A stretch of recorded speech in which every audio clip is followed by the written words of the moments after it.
Hello again. I'm going to show you how to tie two very economical flies, very simple flies that work very well for rainbow trout.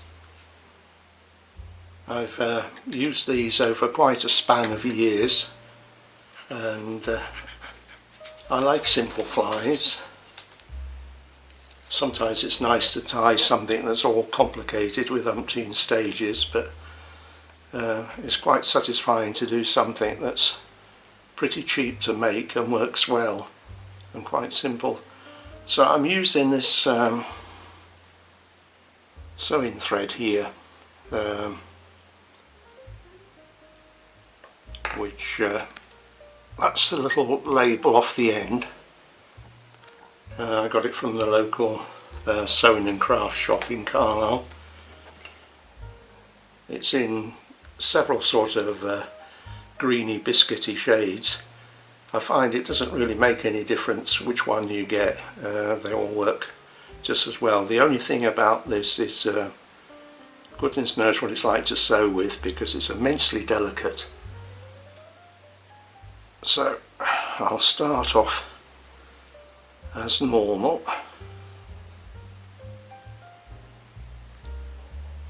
I usually start off with no waste, but I can see here that the end is a little bit rough and ready, so I'll give it a go like this. And you have to, the strength on this stuff is almost zero from the fly tying point of view, so don't think you can spin it down the hook shank and give it a reasonable tug, because if you put any weight on this at all, it'll let you down and break. So you're probably thinking why the devil used it, but honestly, once it's coated in a bit of UV, it proves to be a surprisingly good fish killer. Obviously the shape I'm going for is on the midge pupa lines.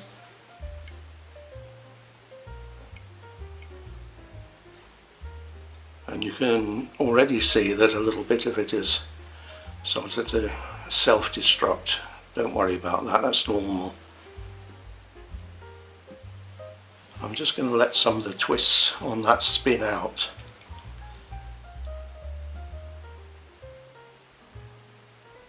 I think if you're right-handed, you wouldn't put as many turns in the thread as I do. Being left-handed, it seems to work contrary to how it was originally wrapped. So I'm just building up a little bit of a bulge here. You don't have to go super carried away with it, because there's no need at all. It just needs to be a little bit of an increase in diameter. In fact, we're almost there now.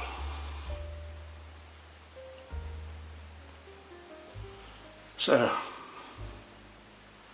next stage is a bit of this bug off. I'm not being rude, it's a UV varnish or glue that I get from eBay. Very good value for money and works very well. So I haven't cut the thread yet. I've just put a little daub on there, and then with a surplus feather I remove a little bit of the abundance of UV.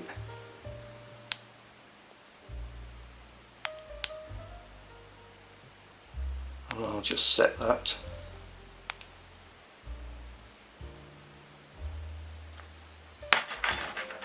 And now I can trim off the waste.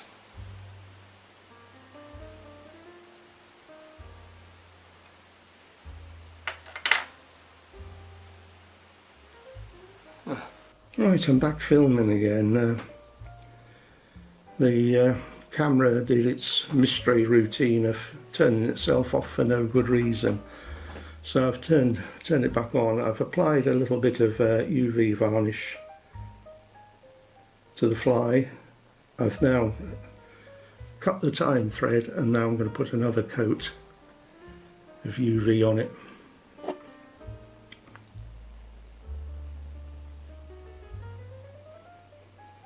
By the way, I'm doing this as per usual on a cloudy day. If you get this stuff out when the sun's shining through the window, it'll set solid on you, but it's okay to apply it.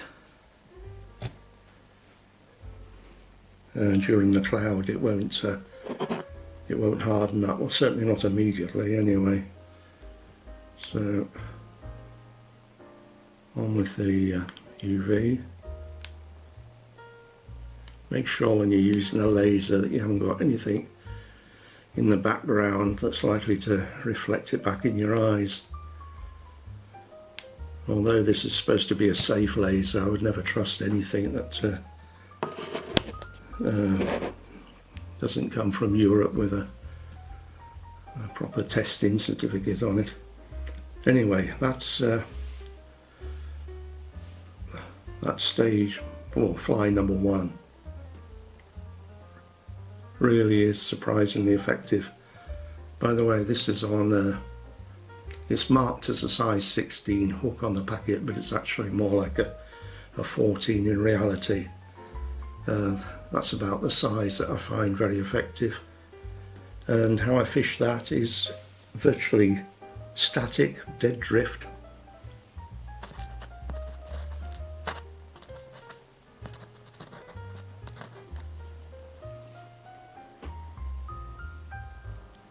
So the next great cheap fly to use is a bloodworm. Now I find with the bloodworm dressings, a lot of them suggest you should have like 2 or 3 pieces. It's sort of like, looks like 3 or 4 worms joined together, but I fished this quite a bit in the late 90s, and I found that having 1 piece was more effective for me anyway. If it doesn't work out for you, try adding a couple of pieces on. Anyway, this stuff is Vineyard Super Stretch.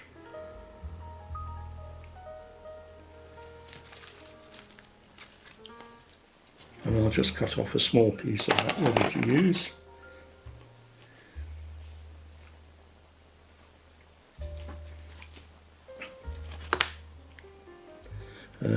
Again, economy wise, a pack of that's going to last you for donkey's years.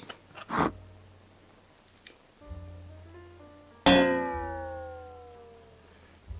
I'm using standard red fluorescent floss.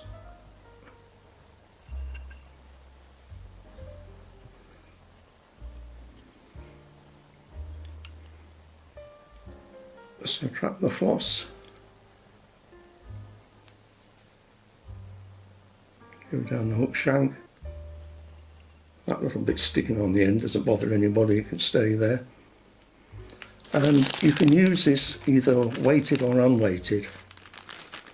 So I'll do a weighted version. My way of fishing the bloodworm is to use whatever length of leader will get you close to the bottom, and cast out, preferably with the wind behind you, so you have a nice straight line, straight fly line, and just watch the tip of your fly line like a hawk, because you find that the takes can be really, really gentle. So this is flat lead.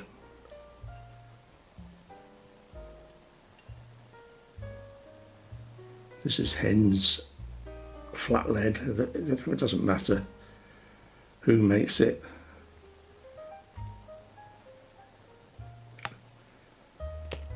And it takes no effort to snap it off. I find that by applying it over the top of my red floss secures it better than tying it, wrapping it around the hook first, where it tends to want to spin or twirl around the hook. Now then, pop about an inch at the front end of at your eye end of the hook,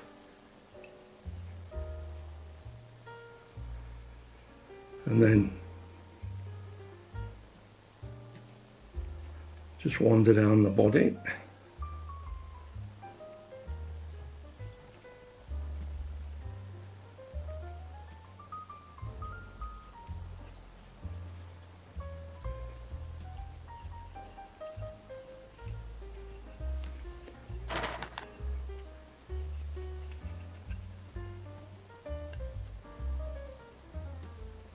Finish off with 2 or 3 half hitches at the eye.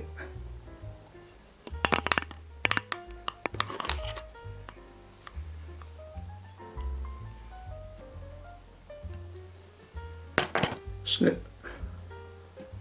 Now the long end, about 2 inches, 5 centimetres, something like that. And that's all there is to it.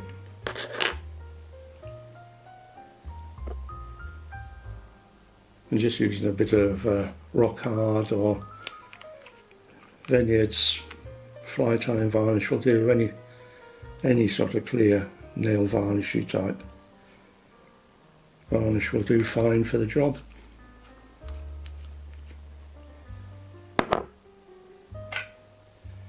And if you haven't subscribed, please do so. There'll be an awful lot of fishing videos coming out next year once the season starts somewhere. I've got plans to go to quite a few fisheries within 50-60 mile radius of Carlisle, and I'll give an honest report of how the fishing's gone. So this is round about Christmas time, so Merry Christmas to you all. I hope you have a good holiday. Thanks for watching. Bye for now. Bye.